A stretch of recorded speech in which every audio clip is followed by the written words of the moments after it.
What's up, guys? So this is going to be a quick video this time, as we pretty much just have baseball today. But I will say that given the recent circumstances, as you may have seen on Twitter, as I'm now running a fundraiser campaign because the Yay ukulele cover that I did has gotten me fired from my job. And yes, this is like a kind of moonlighting thing for me, the betting, but after the last year and a half has gone pretty poorly for me. I am like grabbing my own wrist to be like, don't do this. And I'm actually not going to be betting the picks that I'm giving out on the channel here, but I am going to give out picks that are what I would be betting if I was going to be betting. So I am going to take a step back from that for a while just because I don't really have enough to bankroll it right now. And it is, if you don't have that, it's risky. I mean, one of the keys in betting is that you got to bankroll, man. You got to only bet like what you can actually afford. So that is what I'm going to do here. I'm just taking a step back, and I'm only going to offer picks, but hopefully the analysis is still good. I'll be angry if the picks do well to some extent because it's like, oh, man, I should have just helped myself out and actually put money on it. But right now I just don't have enough to actually fund it and actually do it right, because when you do it, you need to have a large enough bankroll that you want your unit size to be 1% of your bankroll. So like a 1-unit play would be 1%. So say, your bankroll is $300 or whatever. That means 1 unit would be $3, if that makes sense. Or if your bankroll is $100, then you should only be betting $1 per unit. And your max bet, for me at least, I bet 3 units on everything though, pretty much. So I'd be betting $3 on everything, which I guess I could do. I could just lower it all the way to that, but it seems kind of pointless to bet that little when it's grinding. For now, it might make sense for me to just throw a little bit of money on some big odds things, some future, maybe Minnesota to win the NBA title or something like that. Just throw money on that and hope to score on it. Anyway, yesterday was pretty good on the show. It was 5-2. Unfortunately, the under did not hit in Denver and Oklahoma City Game 7. Congratulations to OKC for being able to get that one done.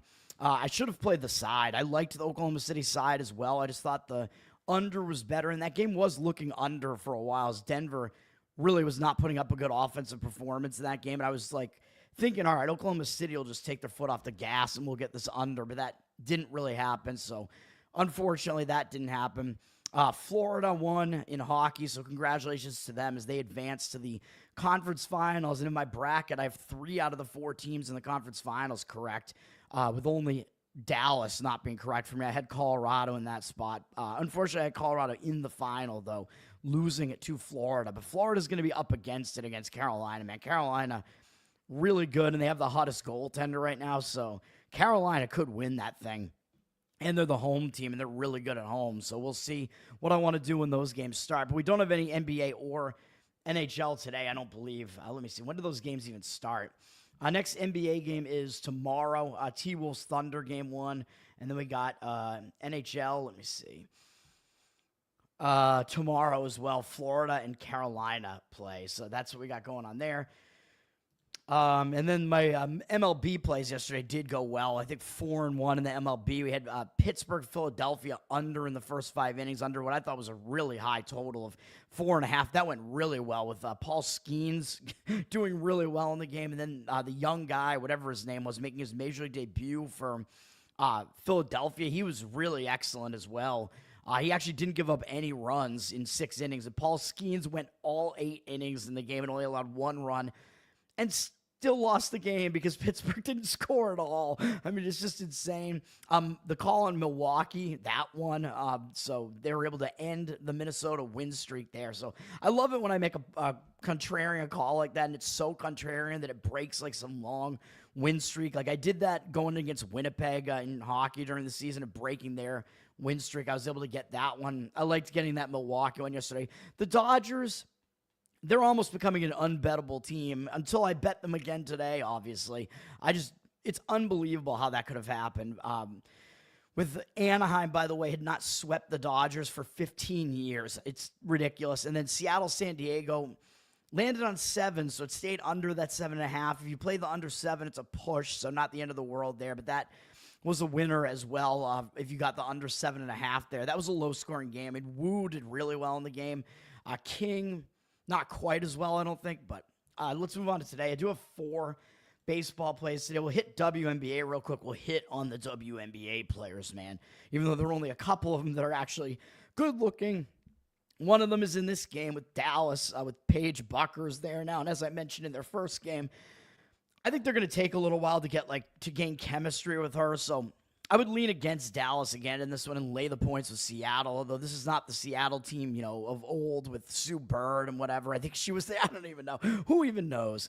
But Seattle is actually coming off getting absolutely trounced by, I think, the Phoenix Mercury. So I think they're in a better spot because they're coming off a really embarrassing loss. They know they're facing the number 1 draft pick here. And again, Dallas is having to go through these growing pains. Like with Indiana last year with Caitlin Clark, as I pointed out, they lost like 7 of their first 8 games or something like that, or 8 of their first 9. So I think Dallas is going to be in some growing pains like that. I mean, remember, this is still the worst team in the league last year. So it's not like adding one, even though she's a really good player, adding this one new player there is going to help right away. Long term, yes, it's going to help.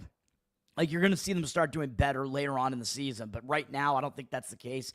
Dallas was in that game for about half of it against Minnesota, who was one of the top teams in the league last year. So that was more of a fight for Dallas. So I do think Seattle is the right side. I'm not actually playing this one, but that would be...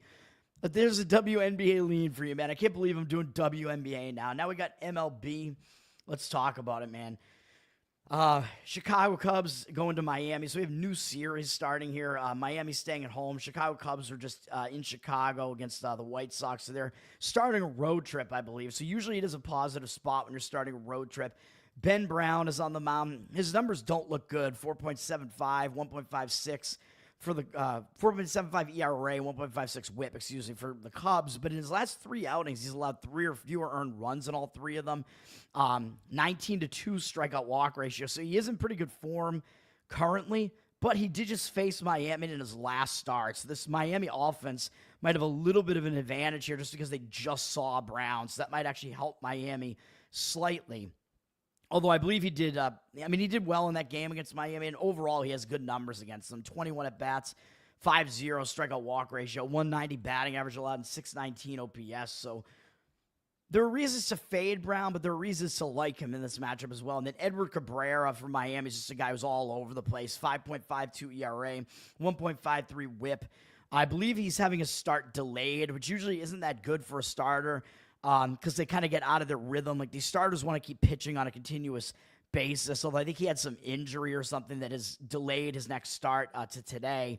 He is a guy that can come in and strike a lot of guys out. He's got decent strikeout stuff, but he's wild. He walks too many guys. He's actually been too hittable as well. So I don't trust Edward Cabrera here. Against the Cubs, he actually has been fairly good, though, in 36 at-bats, 222 average, 641 OPS. So I will stay away from that game. I mean, I wouldn't hate an under in that game. 78% of the tickets and only 76% of the cash on the over. So it's a public over. The total's quite high at 9, juice to the under. It looks like it's dropping towards the 8.5 area there with 9, heavily juiced to the under now. So I think the under is probably worth a look there. But the under that I like more that will actually be a play that I give out on the show, let's call it that, is Cincinnati-Pittsburgh. I like this under in this one, man. Pittsburgh's returning home from a road trip, even though, they were just in New York and Philadelphia, so I know it's not a long road trip, whatever. So I don't really factor that in that much, but I think it just helps the under, if anything, because a lot of times these guys coming back home, the distraction can kind of affect the hitters. I mean, you have more hitters than you do pitchers, right? So whether the distraction affects the pitcher is all on him, but if it affects multiple hitters, then that can really affect the team. Pittsburgh's hitters aren't good anyway, so I don't think I'm expecting Pittsburgh to put up a whole lot of runs here in this game. They are coming off of getting swept, so a lot of times you will see a team bounce back from that and be focused, but they lost 1-0 yesterday, and that was a tough game against Philadelphia yesterday, man. Really difficult loss for them, so they might be in a little bit of a down spot mentally, which I think can maybe affect their hitting as well. And Pittsburgh actually saved their entire bullpen yesterday because, as I just mentioned, Paul Skeens went 8 innings in that game against Philadelphia, and Philadelphia didn't bat in the 9th inning. So Skeens pitched the complete game, although an 8-inning complete game. But that means Pittsburgh has a completely rested bullpen, so that's pretty good considering their bullpen's not that good. Cincinnati just swept Cleveland, so they're kind of in a letdown spot, I think, coming into this one. So, I mean, I don't think Pittsburgh is really a lean on the side, though, because that was a tough game that they were in yesterday against Philly there. Cincinnati, I don't believe they used that much of their bullpen either yesterday. They used, or no, they did. Wait a minute. Yeah, they did. So that's a little bit of a concern, actually. Excuse me. I was looking at Cleveland, my mistake. I was like, oh, the bullpens are in good shape here. So Cincinnati did use some of their bullpens. That's a little bit of a concern, but Pittsburgh's offense, I think, kind of counteracts that by being really, really bad. So hopefully that's the way this is going to work out here. I do like the under. The money is leaning that way pretty strongly as the total's just sitting at 8. We got 70% of tickets on the over because people kind of see the Reds and go, oh, I want to play an over here. 93% of the cash on the under, though. And it's not like the Reds' offense is really that good, to be honest. Nick Lodolo, hopefully he's going to get us deep into this game to kind of save the bullpen. He is one of the better starters on the Reds. 3.42 ERA, 1.08 whip. Good recent form, 15-4 strikeout walk ratio this month. That's not bad. I know his ERA is bad because he gave up a bunch of runs against Washington, but he allowed way too many hits in that game. That was really the problem. The strikeout walk ratio wasn't that bad. 42-9 overall in the season, and fewer than 1 hit per inning. And he is way better on the road, by the way. At home, it's a tough pitching environment. Hitters do well at Great American Ballpark, and he has crazy splits, 6.33 ERA at home, but 1.44 on the road. So we're getting Lodolo on the road here, which is also good. And against this weak-hitting Pittsburgh lineup, he does have good numbers. 52 at-bats, 21-4 strikeout walk ratio, 231 average, and 683 OPS. So I like Lodolo there. Hopefully he gets us deep enough into the game that the Cincinnati's bullpen can kind of just finish the job here. Mitch Keller is pitching for Pittsburgh. His numbers are obviously not terrific. 4.15 ERA, 1.33 whip. None of that is good, but he is in pretty good recent form, though, this month. His ERA, whatever, 4.5, not great, but 17-5 strikeout walk ratio, not that bad. He's gone 5, 6, and 7 innings, and 7 innings against the Mets. 5 innings against San Diego. Yeah, he allowed a bunch of runs in that game, but the last 2 games pitched well on the road against St. Louis and the Mets. High strikeout total in a couple of those games, too. So he's actually pitching pretty well. And if you go all the way back, you have to go all the way back to April 4th to find a start where Keller allowed more than 4 earned runs in a start, and that was against the hard-hitting Yankees. So actually that was the only start of the season where he did that. So Keller, not really that bad, even though his whip is pretty bad. And actually, against Cincinnati, he does actually have good numbers. Otherwise, I wouldn't have played. I wouldn't be recommending this as a play. 97% of the, 97 at bats against Keller. 25-9 strikeout walk ratio. 206 average. 624 OPS. So the Reds actually have weak numbers against Keller as well. And yes, Keller is a lot worse at home, so I will point that out. But I do think this is the right spot to play an under here. Pittsburgh, Mick Abel, by the way. I should have remembered that because I made those Kane versus Abel jokes yesterday. I just wanted to remember his name. Abel was able to do really well for Philadelphia yesterday. So he was the guy yesterday who I forgot his name. JC, what's up, man? Paul, what's up? Top Lobster's out there stealing vehicles. What's going on, man? Is he that Puerto Rican? I don't know. All right, next up, New York Mets at my Boston Red Sox, and I'm recommending a play on the Red Sox in this game, man. The market seems to be strongly in agreement with this one as well. I think there are situational angles to this. You see the Mets dropping from minus 145 to minus 123. Big drop-off on the Mets there on the line. It looks like it's going against the public, too, with 67% of tickets on the Mets, because the Mets have become a public team here because they have a good offense. They're just good overall, and the Red Sox have definitely been struggling. They've lost, 4 of the last 5, something like that. Red Sox not playing well, but 51% of the cash coming in on the Red Sox. And I agree with the Red Sox. First off, when you go into Monday baseball handicapping, the first thing you want to look at is who played in the Sunday night game, and was it a big game? And did a team put in a big effort? And I think the answer to all of that is yes, as the Mets were at the Yankees last night. The game was 2-2 until the 8th inning, I think, in that game. And then the Mets bullpen just completely unraveled and lost the game. A very difficult way to lose that game. And the Mets were in that game against their major cross-city rival, Yankees, on ESPN on Sunday night. So I think this is a bad spot for the Mets. They have to travel, though it is only up to Boston. But coming off playing a late game, they have less rest than that. And it was a huge game against the Yankees. They might actually take Boston a little bit lightly because the Red Sox have just been playing awful baseball. And the Red Sox are playing at home here, and they could have easily gotten swept by Atlanta, man. I mean, of course, the one game that I played Atlanta was the one game the Red Sox won. Red Sox have lost 5 of their last 6, I think, by the way, not just 4 of the last 5. But that game happened to be the one game that I played Atlanta, so very unfortunate as the Red Sox won.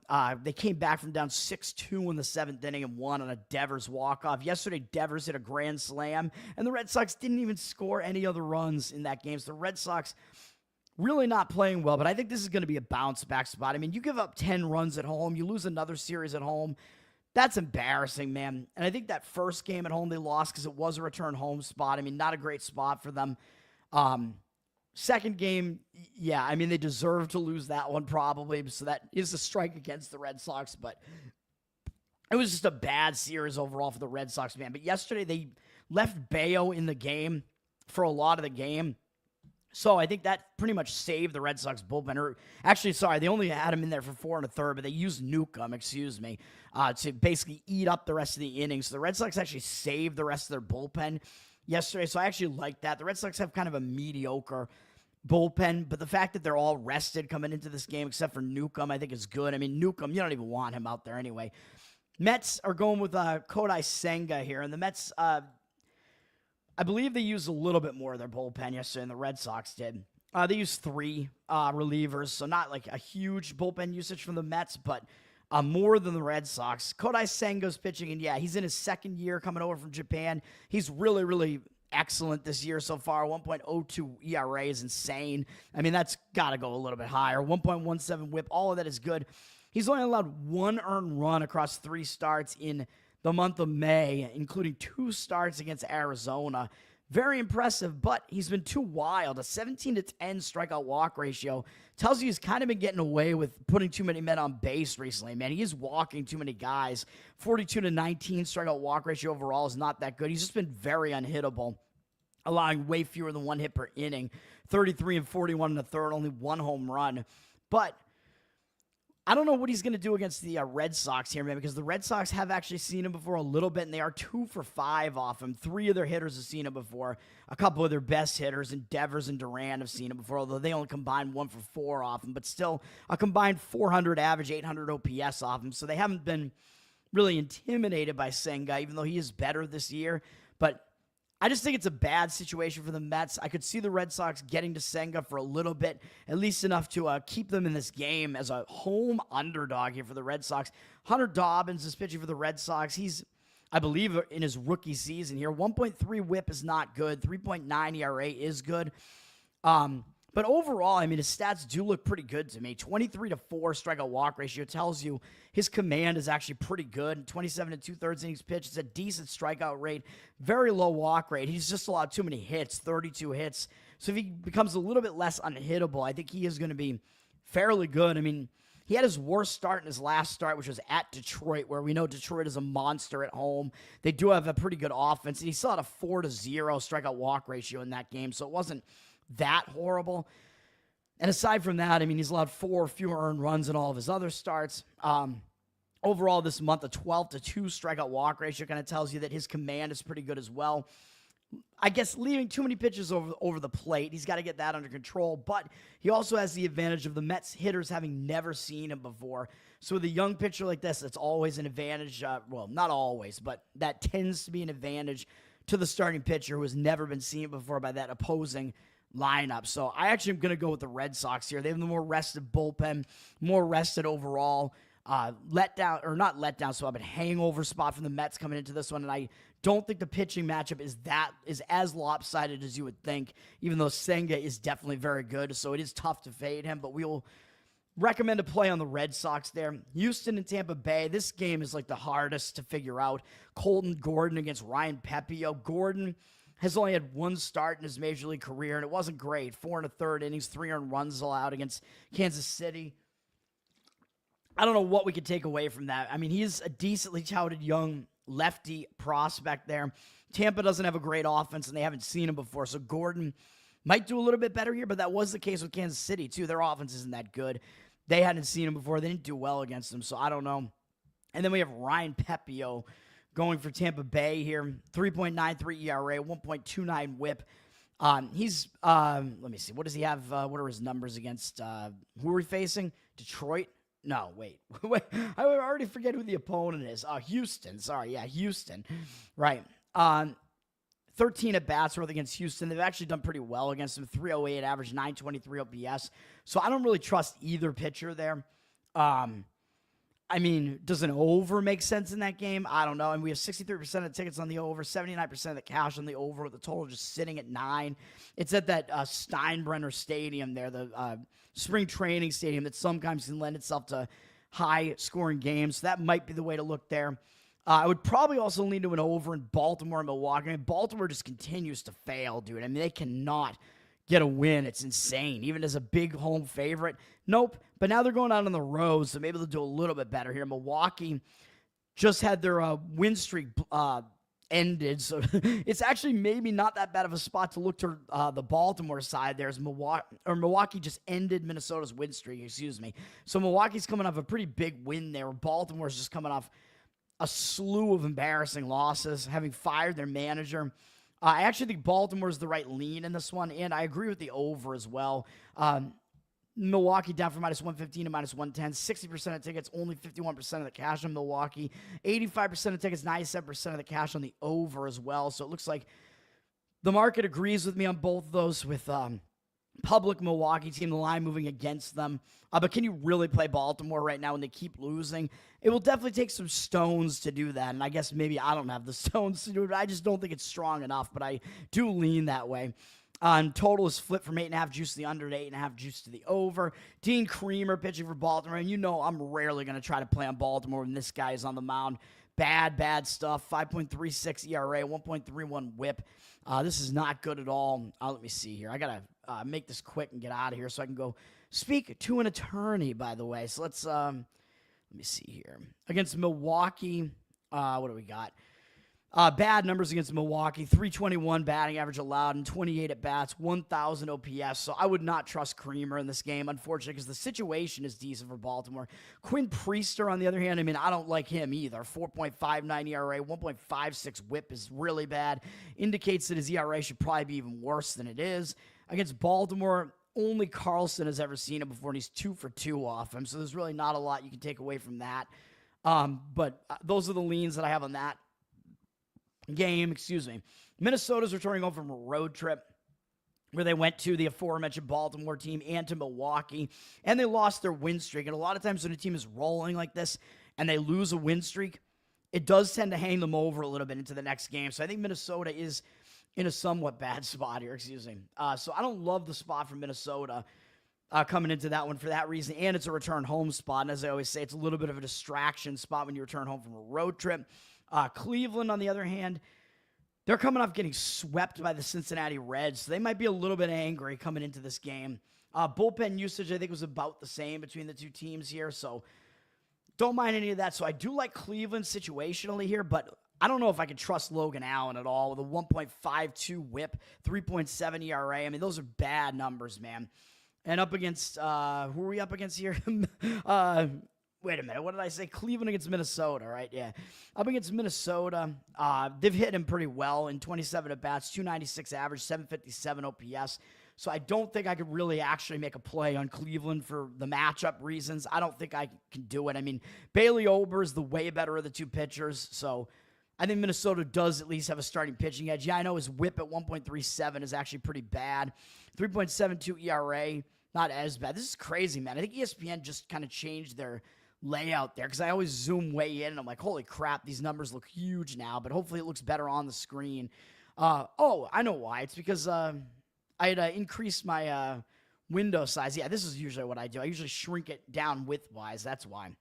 All right, Bailey Ober, 3.72 ERA, though, and his stats are still being skewed by that really bad opening start that was just horrendous, and since then he hasn't allowed more than 3 earned runs in any start. He's been really, really good. I mean, I like Ober. I mean, his numbers over the course of the last few seasons have all been good, so I do like him. I think he is good. And against Cleveland, he's been really good. 94 at-bats, 19-2 strikeout walk ratio, 191 average, 496 OPS. So Bailey Ober does have the matchup edge in that game for sure. The situation does dictate Cleveland, though, so I can't when you have a matchup versus situation discrepancy, I just stay away from the game. The market read is indicating on Cleveland right now, with Minnesota being down from -143 to -132. 70% of the tickets and only 52% of the cash. They're a public team. People expecting, oh, Minnesota's back at home, they're going to bounce back. And I think that's not really the right way to think about that, because it is a distractional spot there, and it's a hangover spot if you're losing their win streak. So don't agree with the public on that one. But public likes that hot Minnesota team to bounce back. They don't like what they've seen out of Cleveland recently, because the public is all about what have you done for me recently. But that's the way that it is, man. So the public, typically, more often than not, you want to be against them. Seattle is kind of in a letdown spot, coming off a big-time sweep of the San Diego Padres, only allowing 3 total runs in the series, 1 in each game. Continuing a road trip, though, and having to go to Chicago from the Pacific Coast, maybe not the easiest thing. So I shouldn't say, though, because those are both negatives. So Seattle's in a negative spot here coming into this, a letdown spot, plus a kind of a weird travel spot where Chicago, the White Sox just got swept by their cross-city rival, Chicago Cubs, but they're just staying in the city of Chicago. So even though it's technically a return home spot, it's not really, because they've already been in Chicago. So that doesn't really function like a return home spot. Luis Castillo, pitching for Seattle, has been kind of a mixed bag. 3.65 ERA, definitely good. 1.38 whip, though, is really not good. Putting way too many men on base this year. But he's been in okay form over the last month, I guess I would say. I mean, 2 of the last 3 starts, including one against the Yankees, he's allowed 1 earned run in 6 innings in those 2. 11-6 strikeout walk ratio overall, so he is still walking a lot of guys, which isn't good. But he's facing a really weak White Sox lineup here, and what he did against the Yankees was impressive. So will he have a letdown? I don't know, but he really dominates the White Sox. Usually when I see dominance like this, I will look to find a way to be on that pitcher. I'm not doing it in this game, but 35 at-bats against him, 16-3 strikeout walk ratio, an 0.86 average, 358 OPS. That's some of the more dominant matchup stats that you're ever going to see in baseball. And Davis Martin on the other side certainly is the lesser pitcher. 1.36 whip, not good.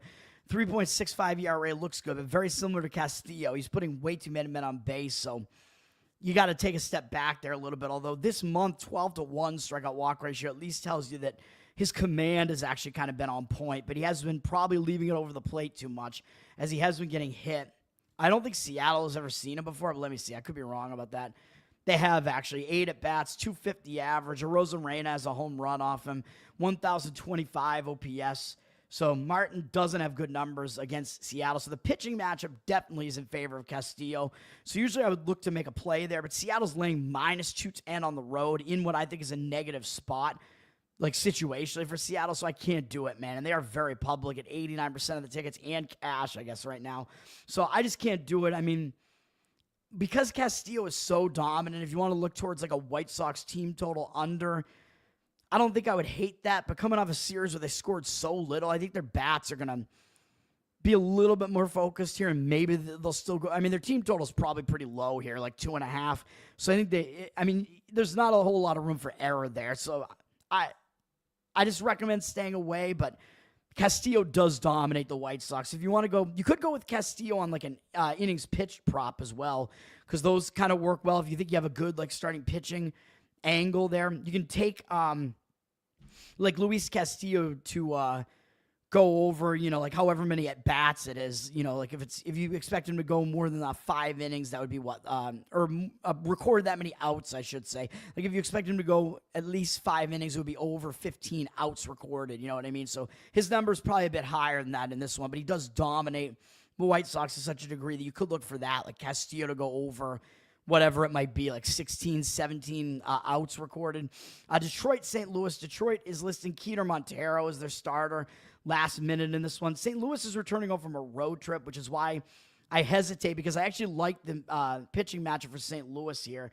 They just went to Washington, Philadelphia, and then Kansas City, which is close to home, but still long road trip. And when you're returning home from a long road trip like that, it does tend to be a distracted spot, as I keep saying. So I don't, because these guys have family life to get back to. So I don't really think I could play on St. Louis, even though I do actually like the side. Detroit is continuing a road trip coming in from Toronto.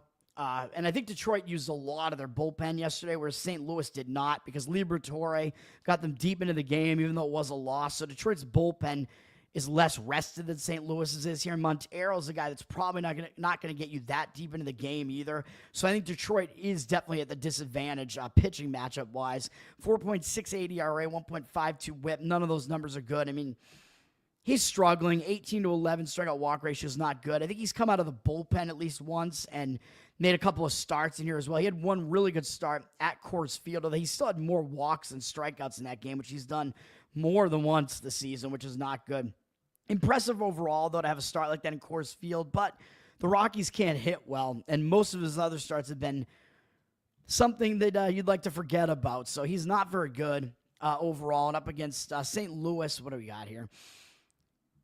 They've never seen him before, so that gives me a little bit of pause as well, just because when you got a young pitcher like this, a lot of times the hitters have to take a little while to figure him out, although I think Montero is just not really that much of a mystery, so I do still think he's at a disadvantage. Sonny Gray is actually better than his 4.5 ERA looks. 1.18 WHIP is really good.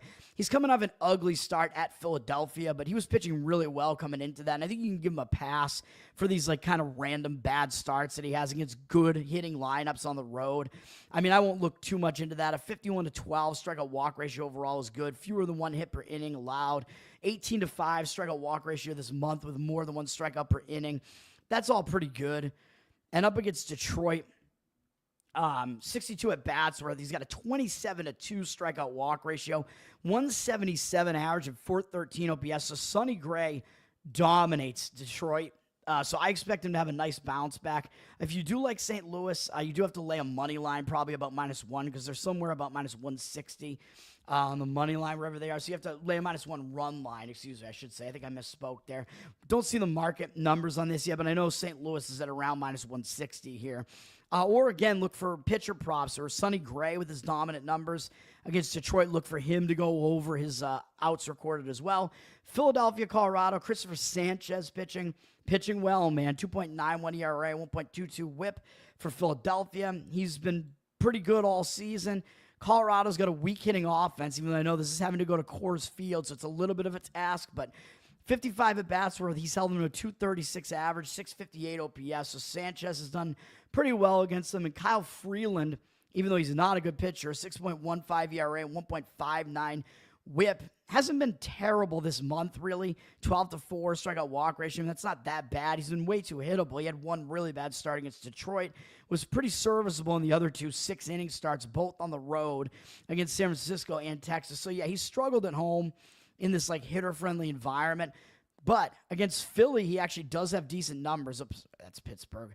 I got to get out of here quick, man. 150 at-bats worth, so a huge sample size. He actually has a 41-9 strikeout walk ratio against him, and is held to a 213 average and 638 OPS. So this is one of those strange games where I wouldn't really want to do it, but it's one of those games where it looks like you might want to lean to the under, even though it is a Coors Field game. The pitching matchup seems like it might be able to get that game under. 73% of tickets and only 57% of the cash on the over.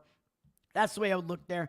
San Francisco's coming off a Bay Area sweep of the A's, so they might be feeling a little bit high on themselves after that. Kansas City coming in, having to fly out to the Pacific Coast, but they are leaving home, so that usually is a positive spot starting a road trip. Although San Francisco has already adjusted to the Pacific time zone.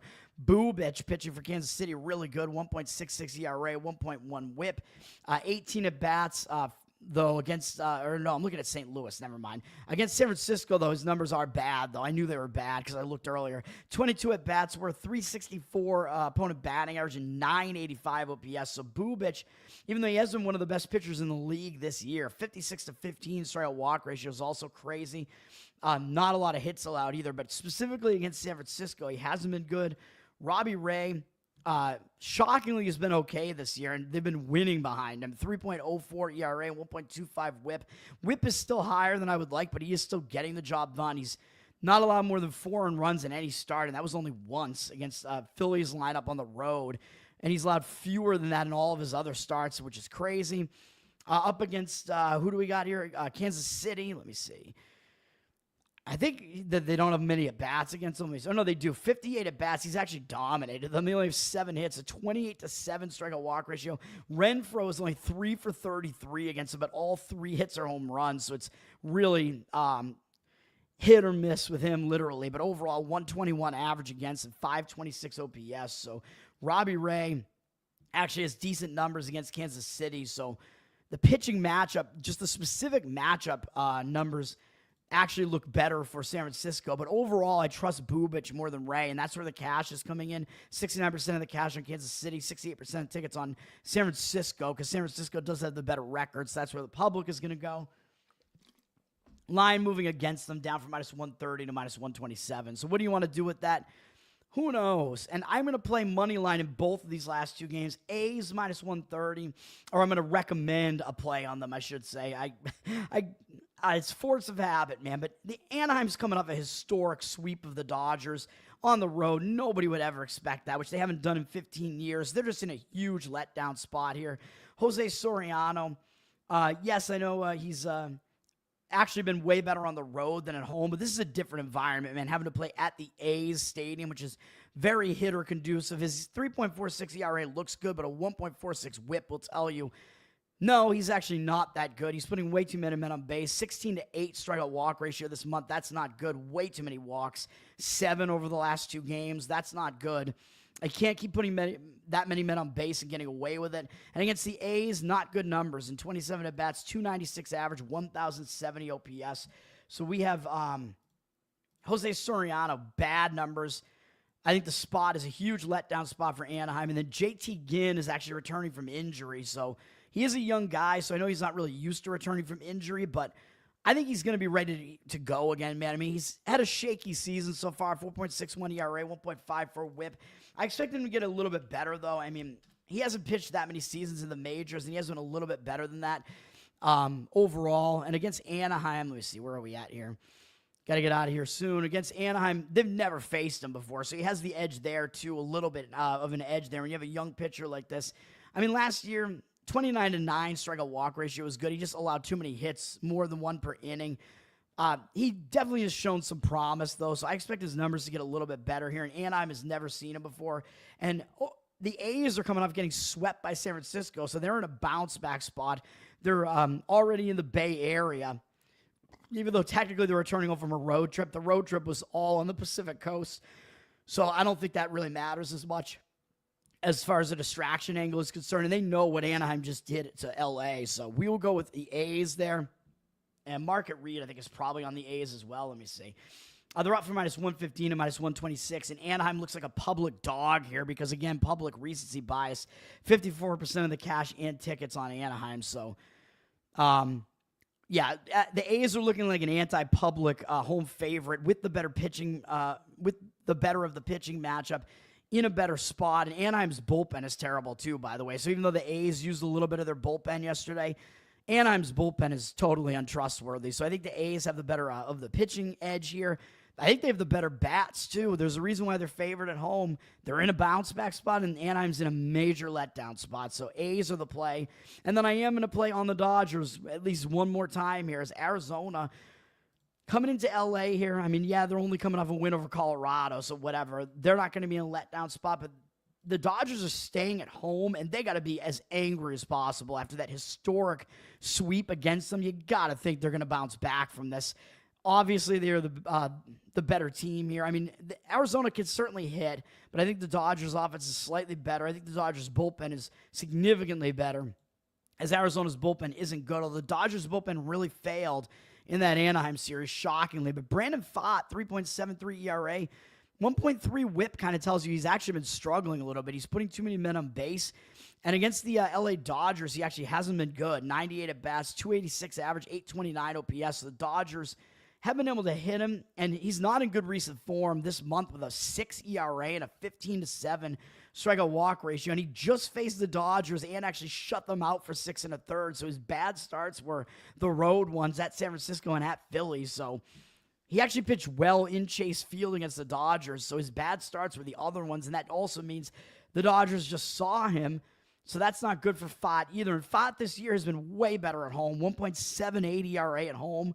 239 opponent batting average. On the road, 6.64 ERA and 302 opponent batting average. So I know it's a small sample size, but he's been way worse on the road. Landon Knack, I think, is going to start getting better, man. I mean, his numbers were actually pretty good last year. He's a young guy. I think he's at the very least a serviceable pitcher. 5.89 ERA, 1.53 whip this year is bad, but this month, a 13-2 strikeout walk ratio, I think kind of tells you he's starting to turn it around a little bit as he's finding his command. His strikeout numbers are way up. His walk numbers are down. So I think he is actually trending in the right direction. And against Arizona, he actually has been good in 28 at-bats. He only have 3 hits off him, 7-0 strikeout walk ratio. He's held to a 107 average and 250 OPS. So I like Knack in this one. We'll take the Dodgers to finally bounce back. And the money is coming in on them, at least now. I think we finally actually get a reasonable price on them. Up from -140 to -141, 60% of tickets, 73% of the cash. So the cash percentage is on them. So one more time, the recommended plays here that I'm not actually playing this time is I'm forcing myself to not do it. Under 8 in Cincinnati-Pittsburgh. Boston Red Sox on the money line as a home underdog. And 2 small home favorites with the A's and LA Dodgers again. Maybe they'll screw me 3rd straight time. Fool me twice. Yeah, whatever. Fool me 3 times. Maybe I'll just go jump off a bridge. That's going to do it. Tower Gang Tone on Twitter. Please go support my fundraising campaign, man, after being fired for singing a Yay song. Patreon.com/Tower Gang. Support Tower Gang as well, man. And come out and see us at Bro Grove in about a month. That's going to do it. Peace out.